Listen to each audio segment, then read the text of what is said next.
کون سا غریب ہے جو مسجد ننگے پاؤں جاتا ہو؟ لوگوں نے تو 3 قسم کی چپلیں رکھی ہوئی ہیں، ایک مسجد جانے کی علیحدہ ہے، گھر پہننے کی علیحدہ ہے، شادی بیاہ پہ جانے کی چپل علیحدہ ہے۔ حضرت عمر فاروق رضی اللہ تعالیٰ عنہ نکلے عید کا خطبہ دینے کے لیے، تو بیوی سے کہنے لگے جوتا، اس نے کہا صاحب اتنی دفعہ ٹوٹا ہے اب گانٹھا نہیں جا سکتا، اتنی دفعہ ٹوٹا ہے کہ اب دوبارہ پیمند نہیں لگ سکتے۔ تو حضرت عمر کہنے لگے چل کوئی حرج نہیں، بغیر جوتے کے ننگے پیر ہی چلتے ہیں، کوئی حرج نہیں۔ تو کہنے لگے لوگ کیا کہیں گے؟ فرمایا چپ کر، لوگ جس دن عمر نے یہ دیکھ لیا نا لوگ اس کے بارے میں کیا کہتے ہیں، اس دن عمر نہیں رہے گا۔ تو کہا پھر آپ کا نظریہ کیا ہے؟ فرمایا میرا نظریہ یہ ہے کہ رب رسول میرے بارے میں کیا کہتے ہیں، لوگوں کا کیا ہے؟ لوگ کل کسی کے بارے میں کچھ کہتے ہیں اور پرسوں کچھ کہتے ہیں، میرا نظریہ یہ ہے کہ رب رسول میرے بارے میں ننگے پیر عمر جا رہے ہیں۔ کون جی؟ میں بڑا ماڑا۔ اچھا جناب، کیا غربت ہے؟ 10 قسم کے جوڑے لٹکے ہوئے ہیں کمرے میں، اور پہننے کی فرصت نہیں، سویرے کیا پہننا ہے، شام کیا پہننا ہے، 15 سوٹ کٹھے استری ہو کے لانڈری والا بھیج رہا ہے، اور تو غریب ہے، تو بہت بڑا غریب ہے۔ اس لیے کہ غربت پیسوں کی وجہ سے نہیں ہوتی، غربت تو دل کی ہوتی ہے۔ تو واقعی بڑا غریب ہے اور تو غریب ہی رہے گا۔ امیر تو عمر فاروق تھے جو ننگے پاؤں چلے گئے عید کی نماز پڑھانے، تو رستے میں جو ملا کہنے لگا عمر جوتا تو پہن لو۔ فرمایا تمہیں عمر کا جوتا نہ پہننے کا نقص تو نظر آیا ہے، کوئی حرج نہیں، اگر عمر کو کبھی بتانا ہوا تو وہ والا نقص بتانا جو عمر کی سیرت میں پیدا ہو، کردار میں پیدا ہو، وہ والا نقص بتانا، یہ چھوڑو جوتے آتے جاتے رہتے۔ ننگے پاؤں گئے، پاؤں دھوئے، نماز پڑھائی، لوٹ آئے۔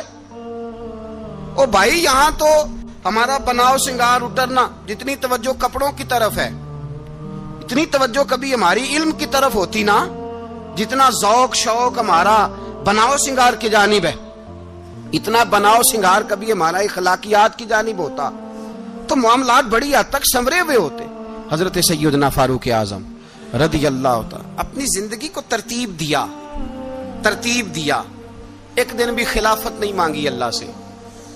حضرت عوف بن مالک اشجعی ایک صحابی ہیں، حضرت عوف بن مالک رضی اللہ تعالیٰ عنہ فرماتے ہیں کہ جناب ابو بکر صدیق کا زمانہ تھا تو میں نے خواب دیکھا، میں نے خواب میں جناب عمر کو دیکھا، اور میں نے دیکھا کہ کوئی کہنے والا کہہ رہا ہے کہ عمر وہ ہے کہ اللہ کے رستے میں کوئی اسے جتنا مرضی برا بھلا کہے یہ پرواہ نہیں کرتا۔ کس کے رستے میں؟ بولے سارے۔ اس کا مطلب ہے اللہ کے رستے میں لوگ برا بھلا بھی، قرآن مجید نے کہا وَلَا يَخَافُونَ لَوْمَةَ لَائِمٍ، کچھ لوگ ایسے ہیں جو برا بھلا کہنے والوں کی پرواہ نہیں کرتے۔ آپ یقین کرے اگر پرواہ شروع ہو جائے نا تو دین کا کام ختم ہو جائے، نہ کوئی تقریر کرے، نہ کوئی تدریس کرے، نہ کوئی پیری مریدی کرے، ختم ہو جائے اگر باتوں کی پرواہ ہو۔ لیکن وہ پرواہ، حضرت عوف بن مالک اشجعی کہتے ہیں میں نے خواب میں دیکھا کہ عمر وہ ہے جو کسی کی پرواہ، اور دوسری بات میں نے یہ دیکھی کہ عمر خلیفہ بنے گا، اور تیسری بات میں نے خواب میں یہ دیکھی کہ عمر شہید بھی کیا جائے گا، عمر شہید بھی ہوگا۔ یہ میں نے 3 باتیں خواب میں دیکھی۔ فرماتے ہیں میں نے آ کے خواب حضرت ابو بکر صدیق کو سنائی، وہ خلیفہ تھے، وہ کہنے لگے ٹھہر جا میں عمر کو بلاتا ہوں، اس کے سامنے دوبارہ سنانا، اس کے سامنے۔ فرماتے ہیں میں نے بلایا حضرت عمر فاروق کو، آ کے بیٹھے، خواب شروع ہوا۔ کہ ایک بات تو میں نے یہ دیکھی کہ آپ ملامت کرنے والے کی پرواہ نہیں کرتے، دوسرا آپ خلیفہ بنے گے۔ جناب عمر کہنے لگے چپ کر، ابو بکر کے سامنے ہی کہہ رہا ہے، چپ کر، خلیفہ کے سامنے ہی کہہ رہا ہے۔ تو حضرت ابو بکر صدیق کہنے لگے عمر اسے کہنے دو، مجھے لگتا ہے رب کی رضا یہی ہے کہ میرے بعد اگر مصطفیٰ کا منبر ملے تو عمر کو ملے، اسے کہنے دو۔ یار یہاں تو لوگ ڈینگے مارتے ہیں، یہاں تو لوگ دعوے کرتے ہیں میرے سامنے فلانے کو بھی بٹھاؤ، فلانے کو بھی بٹھاؤ، اس کو کیا پتا، اس کو کیا پتا، یہ تو بڑکے مارنے کا دور ہے۔ حضرت عمر رضی اللہ تعالیٰ عنہ کو تیسری بات کہی، حضرت عوف بن مالک نے کہا آپ شہید کیے جائیں گے، میں نے خواب دیکھی ہے۔ نیک لوگوں کے خواب بڑی حد تک سچے ہوتے ہیں، کہا میں نے خواب دیکھی ہے۔ تو حضرت عمر کہنے لگے شہید تو دلیر لوگ ہوتے ہیں، شہید تو دلیر، جسے سارا زمانہ دلیر کہہ رہا ہے وہ اپنے بارے میں کیا کہہ رہا ہے؟ کہتے ہیں شہید تو میں تو کاہل سا آدمی ہوں، سست آدمی ہوں، میں تو اتنا کام ہی نہیں کرتا، تو یہ خواب تو نے جو دیکھا ہے نا پھر سے دیکھنا۔ تو ابو بکر صدیق فرمانے لگے عاجزی نہ کر، انکساری نہ کر، تو جو کہہ رہا ہے ٹھیک کہہ رہا ہے، لیکن مجھے سن کے شکر بھی ہوا ہے اور افسوس بھی ہوا ہے۔ افسوس اس بات کا کہ تیرے جیسا بطل عظیم چلا جائے گا، اور شکر اس بات کا کہ رب تجھے زندگی بھی اعزاز والی دے گا، اور شہادت کی موت دے کے اللہ تجھے موت بھی عزت والی عطا فرمائے گا۔ اللہ موت بھی تجھے عزت والی دے گا، تجھے کاہلوں جیسی موت اللہ۔ حضرت فاروق اعظم رضی اللہ، او بھائی یہاں تو اس زمانے کا سب سے بڑا مسئلہ پروٹوکول ہے۔ لوگوں پتہ ہوتا ہے کامل پیر ہے، کامل مرشد ہے، لوگ نہیں جاتے۔ میں کسی کا مرید ہو جاؤں، میرا پروٹوکول کدھر گیا؟ پتہ ہوتا ہے یہ کامل استاد ہے، میں اس کے پاس بیٹھوں گا تو میری تربیت کرے گا، لیکن لوگ شاگرد نہیں بنتے۔ میں کدھر گئی؟ یہ جو پروٹوکول کی مصیبت ہے نا، اس نے بڑے بڑے لوگ زیرو کر دیے، بڑے بڑے لوگ۔ اور یہ مت سمجھے کہ آپ کا وزیر اعظم پروٹوکول لیتا ہے یا آپ کا صدر پروٹوکول، وزراء، ایسی کوئی بات نہیں۔ ہم چھوٹے طبقے سے لے کر بڑے سارے پروٹوکول کے قائل ہیں۔ ہمارا تو داماد بھی کہتا ہے کہ مجھے پوچھا نہیں میں تمہارے گھر کیوں آؤں۔ ہمارا تو بھائی ہر شخص اعلان کرتا ہے پروٹوکول کا، فلانے نے عزت نہیں دی تو واپس آ جاؤ، فلانے نے سلوٹ نہیں کیا تو واپس آ جاؤ۔ لوگ جہاں سلوٹ کرنا چاہیے وہاں بھی سلوٹ کرانے کے قائل ہیں۔ پر حضرت عمر رضی اللہ تعالی، حضرت عمر کی سادگی اور پھر جناب عمر کی عاجزی، جب انسان اپنے اوپر سوار کر لیتا ہے نا، سوار کر لیتا ہے، میں بدکار پرانا خادم، کسے در ملی نٹ ہوئی، تے واصف یار نے نظر جو کیتی تے واصف ہی ہو۔ میں اکثر سوچتا ہوں حضور نے جہاں بھی کہا نا، فرمایا میرے بعد نبی ہوتے تو خطاب کے بیٹے عمر ہوتے۔ حضور نے فرمایا عمر جس رستے سے جاتا ہے شیطان وہ رستہ بدل جاتا ہے۔ نبی پاک صلی اللہ علیہ وسلم نے فرمایا میرا عمر وہ ہے کہ اس کی زبان پر حق جاری ہے۔ حضور علیہ الصلوۃ والسلام نے فرمایا 950 سال حضرت جبریل میرے عمر کی شان بیان کریں تو ان کی عظمت ختم نہیں ہوتی۔ 950 سال جبریل عظمت بیان کرے تو ختم نہیں ہوتی۔ یہ بات ہے حضرت عمر کی، اور فرمایا عمر ابو بکر کی نیکیوں میں سے ایک نیکی ہے، یہ شان ہے اب عمر فاروق رضی اللہ تعالیٰ عنہ کی۔ حضور نے فرمایا میرے بعد نبی ہوتے تو عمر ہوتے، جس گلی سے عمر آئے شیطان رستہ بدل جائے۔ میرے عمر فاروق کی شان 950 سال بیان ہو تو ختم نہ ہو۔ عمر کی زبان پر اللہ حق بیان کرتا ہے، جو عمر کہتا ہے وہی رب کر دیتا ہے۔ حضور ساری زندگی فضیلتیں بیان کرتے رہے، عمر جواب میں کیا کہتے ہیں؟ کوئی بتائے نا کہ یہ والی حدیثیں کبھی عمر نے بھی روایت کی ہوں کہ حضور نے میرے بارے میں یہ کہا ہے۔ یہ روایتیں وہ روایت نہیں کرتے، ان سے جب لوگ کہتے عمر تیری بڑی بات ہے تو عمر رو پڑتے، کہتے میں تو اونٹ چرانے والے باپ کا بیٹا ہوں، میں تو اونٹ چرانے والے باپ کا بیٹا، اونٹ چرا۔ اس سے آگے عمر گئے ہی نہیں ساری زندگی، اس سے آگے لفظ ہی نہیں ادا کی۔ اور میں تو بھائی اونٹ چرانے والا، میرا باپ تو اونٹ چرایا کرتا تھا، 10 اونٹ تھے، میری ڈیوٹی ہوتی تھی، سنبھالے نہیں جاتے تھے، ابا ڈنڈوں سے مارتا تھا۔ ساری زندگی عمر حج کرنے گئے، ایک خشک تنا کھجور کا عمر فاروق رضی اللہ تعالیٰ عنہ نے اس کو اپنے کلاوے میں لیا، رونے لگے۔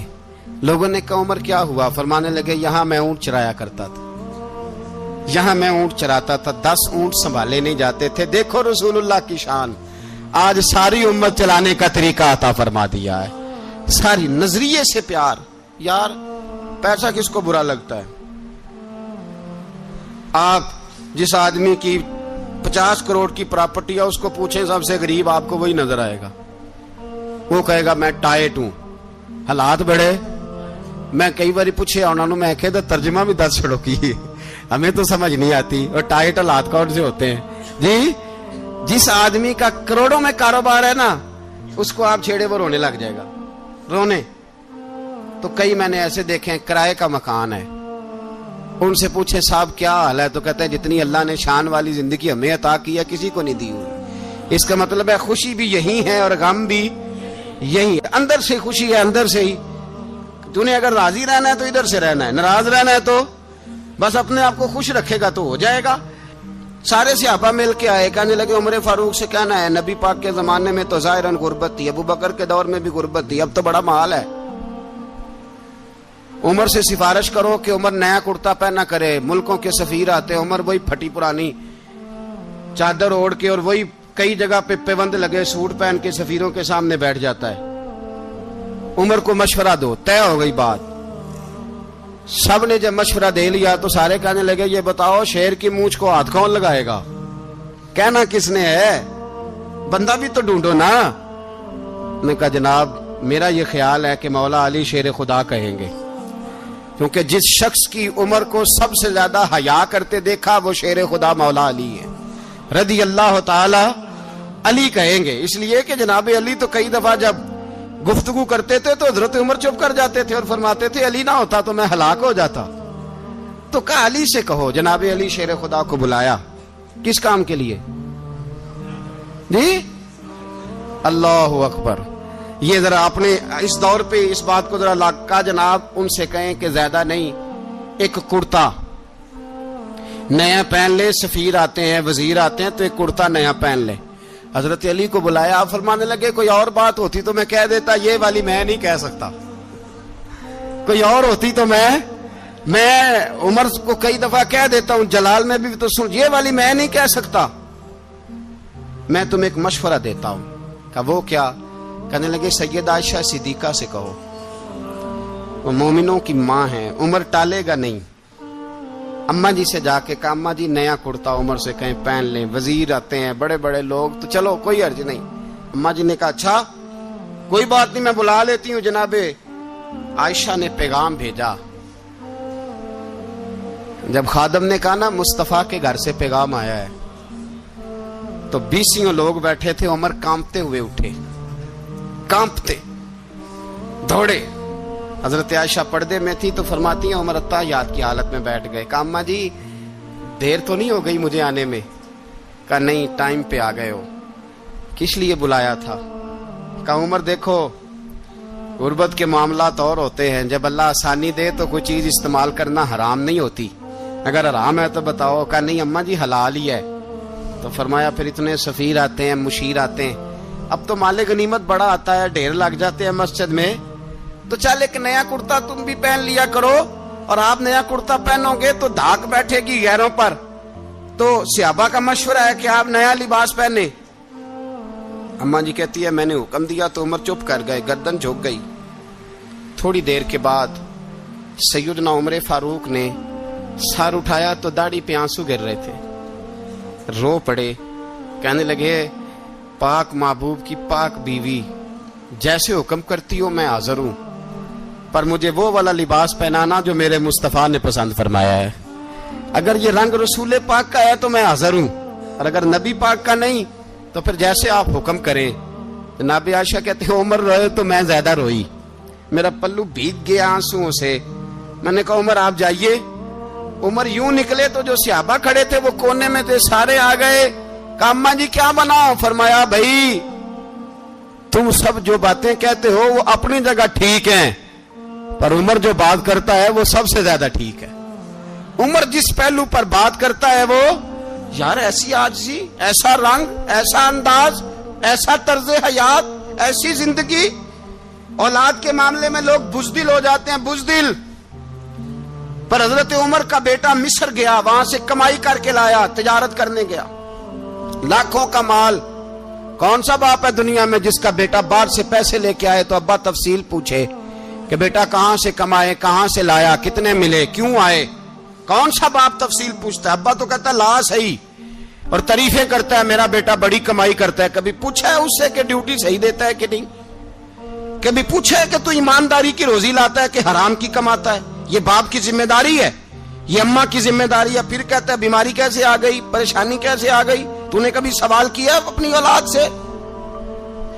حضرت عمر فاروق رضی اللہ تعالیٰ عنہ کا بیٹا مصر سے پیسے کما کے لایا تو جناب عمر نے بلایا، فرمایا بیٹے اتنی تو تیرے پاس راس ہی نہیں تھی، تھوڑے سے تو پیسے لے کے گیا تھا، اتنی کمائی کیسے ہو گئی؟ اتنے تو پیسے نہیں تھے صاحب، کہاں سے کمائی لائے؟ اس نے کہا ابا جی وہ جو میرے چچا ہے نا مصر کے گورنر، آپ کے دوست، انہوں نے میری مدد کی ہے. فرمایا جتنے لوگ گئے تھے سب کی ہے مدد اس نے؟ کہا نہیں صرف میری کی. فرمایا تیری کیوں کی؟ تیری کیوں کی؟ کہا حضور آپ کے دوست ہیں. فرمایا چپ کر حضور انہوں نے مجھے اتنے پیسے دیے, میں نے کاروبار میں ڈالے تو نفع آیا تو میں ان کی رقم دے کے. فرمایا خاموش ہو جا, باقی جتنے لوگ گئے تھے سب کی مدد کی اس نے؟ کہا نہیں حضور صرف میری کی. فرمایا اس نے تیری مدد نہیں کی, اس نے خلیفہ کے بیٹے کی مدد کی, اس لیے کہ وہ خلیفہ کو اپنے حق میں نرم کر سکے. فرمایا آدھا مال تیرا ہے, آدھا مال غنیمت کا ہے, مال خزانہ کا ہے, مسلمانوں کا ہے, اس لیے کہ تو جو وہاں سے مال کما کے لایا ہے وہ اپنے باپ کے خلیفہ ہونے کی وجہ سے کما کے لایا ہے, لہذا رکھ ادھر. یہاں کہتے ہیں کدھر سے آیا, کیسے آیا, کون سا حساب دیں, کیا کریں؟ او بھائی حضرت عمر رضی اللہ تعالیٰ عنہ کا اپنی اولاد کے بارے میں یہ رنگ ہے.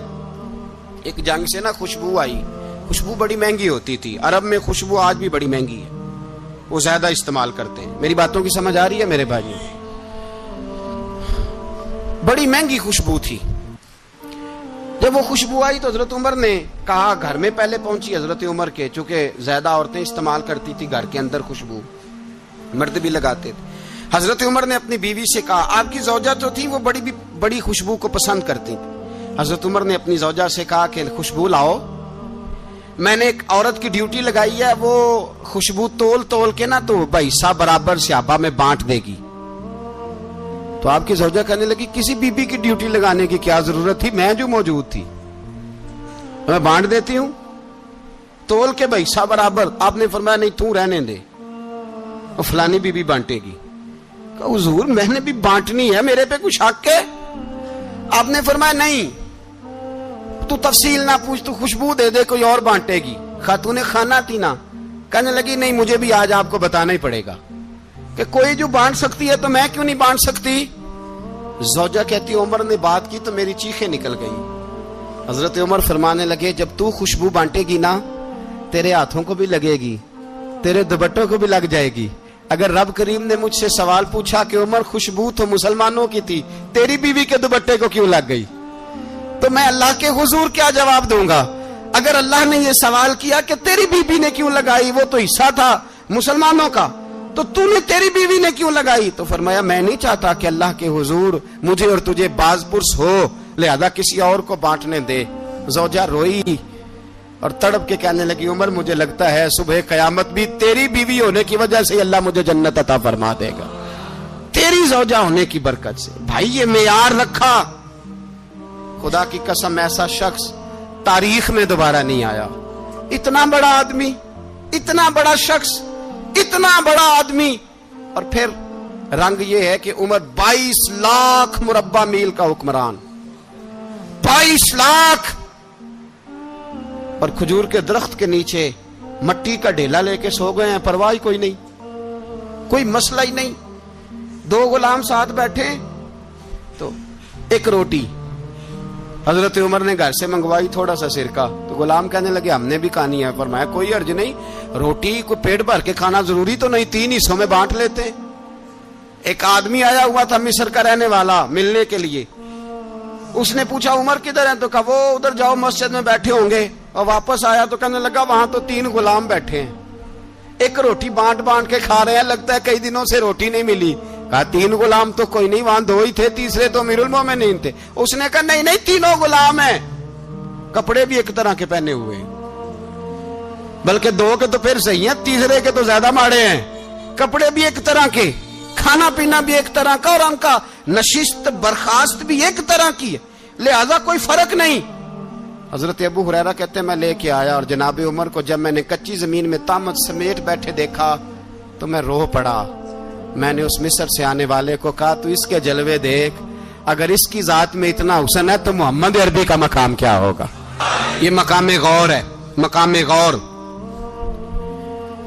10 محرم کو لوگ دیگے پکائیں گے نا, نہیں پکانی ہے, کوئی بول دے نہیں, ہاں نہ نہیں کر دے, پروگرام بدلیا تو نہیں دی عید کی کہ وہی کام شروع ہوا ہے لاسٹ ٹائٹ ہونے والا. کیوں جی پکنی ہے نا دیکھیں 10 محرم کو انشاءاللہ تعالی, ہم بھی پکائیں گے انشاءاللہ, یہاں بھی پروگرام ہوگا. تو 10 محرم کو جو دیگ پکنی ہے تو ایسا نہیں ہو سکتا کہ 1 محرم کو حضرت عمر کے نام کی بھی کوئی پک جائے. اگر امام حسن حسین کے نام کی دیگیں پکے تو جو امام حسن حسین سے پیار کرنے والے ہیں، جو امام حسن حسین سے، ہم لوگوں نے بھی عجیب رٹا اپنایا ہے نا. ہم لوگ بات کا ایک پہلو دیکھتے ہیں، دوسرا نہیں دیکھتے. حضرت امام حسن اور حسین کو بھی نبی پاک نے شہید کہا، اور جناب عمر کو بھی رسول اللہ نے خود شہید فرمایا. فرمایا شہید ہے، خود فرمایا اپنی زبان سے کہ یہ شہید ہے، خود میرا عمر شہید ہے. تو ان کے نام کی دیگ نہیں پکنی چاہیے، اس طرف نہیں ہماری توجہ ہونی چاہیے. اور اہل بیت نبوت، یہ بات میں پہلے بھی کرتا ہوں، آج پھر کرنا ضروری سمجھتا ہوں. اہل بیت کا پیار سن لو کان کھول کے. اہل بیت کا پیار اگر ہمیں کسی نے سکھایا ہے تو سیدنا عمر فاروق نے سکھایا ہے. اہل بیت نبوت کی محبت اگر کسی نے سکھائی ہے تو کس نے سکھائی ہے؟ بول کے بتائیے. حضرت عمر نے. اہل بیت کا پیار ہمیں حضرت عمر نے بول کر کے سکھایا ہے. بھائی یاد رکھیں، کسی کی طاقت نہیں تھی دم مارنے کی حضرت عمر کے سامنے، طاقت ہی نہیں تھی. کیسر و کسرا کانپ جاتے تھے، جرأت ہی نہیں کرتے تھے حضرت. اور ہمارے تو تعلقات بڑے ہیں نا غیروں سے. حضرت ابو موسیٰ اشعری رضی اللہ تعالیٰ عنہ فرماتے ہیں میرا منشی سائی تھا، وہ کاتب کہتے تھے وہ لوگ، میرا حساب کتاب عیسائی تھا. تو فرماتے ہیں ایک دن میں نے وہ سارا حساب کتاب لین دین کے حضرت عمر کو دکھائے تو فرمانے لگے جس نے لکھے ہیں اس کو بلاؤ. کہنے لگے حضور مسجد نہیں آ سکتا. کیوں نہیں آ سکتا؟ کہنے لگے وہ عیسائی ہے. کہتے ہیں حضرت عمر جلال میں آ گئے. آپ فرمانے لگے جنہیں رب دور کرتا ہے تم کیوں قریب کرتے ہو؟ جنہیں اللہ دور کرتا ہے. فرمایا تم غیروں کو اگر عہدے دو گے تو اپنوں کا کیا بنے گا؟ اگر تم غیروں کو عہدے دو گے تو اپنوں کا. یہ سوچ ہے جو آج برما کے مسلمانوں کے لیے بھی ضروری ہے. کہا اگر تم غیروں کو عہدے دو گے تو اپنوں کا. ہم نے غیروں کو عہدے دیے تو دیکھا نا اپنے کس طرح کاٹے جا رہے ہیں. غیروں کو جو عہدے دے دیے جرانے سارے غیروں سے. روز دعویٰ ہوتا ہے چین ہمارا سجن ہے، چین ہمارا دوست ہے. او بھائی دوست ہے تو اس سے کہو نا کہ برما تو تمہاری ایک چھوٹی سی ریاست ہے، چین کے بغیر تو وہ سانس بھی نہیں لے سکتا. اس کو کہو نا اس حکومت پہ دباؤ ڈالے. لیکن ہم لوگوں نے غیروں کو عہدے دیے تو اپنے پس گئے. حضرت عمر کہتے تھے ذمی کا ہم ادب کریں گے، ذمی کافر کا ہم، ایسا کافر جو مسلمان ریاست کو قبول کرے، بدامنی نہ پھیلائے. ایک آدمی کو آپ نے دیکھا آنکھوں سے نابینا ہے اور بھیک مانگ رہا ہے. تو حضرت عمر کو نظر آ گیا. فرمایا کون ہو؟ اس نے کہا میں یہودی ہوں. فرمایا بھیک کیوں مانگتے ہو؟ کہا جب تک تندرست تھا مسلمانوں کو جزیہ دیتا تھا، بوڑھا ہو گیا ہوں کیا کروں. حضرت عمر نے گھوڑے کی پشت پہ بٹھایا، کافر کو گھوڑے کی پشت پہ بٹھایا اور بٹھا کے مدینے لائے. حضرت علی شیر خدا وزیر خزانہ تھے. فرمایا علی اس کا وظیفہ جاری کرو. کہا یہ کون ہے؟ فرمایا یہ یہودی ہے لیکن یہ ہمیں جزیہ دیتا رہا، بوڑھا ہو گیا بیچارہ، بھیک مانگنے پہ مجبور ہے، ہماری حکومت کے اندر رہتا ہے، اس کا پورا وظیفہ جتنا خرچہ اتنا وظیفہ لگاؤ. حضرت علی کہتے ہیں میں وظیفہ لگا رہا تھا اور وہ میرے نبی کا کلمہ پڑھ رہا تھا، وہ رسول اللہ کا کلمہ پڑھ رہا تھا.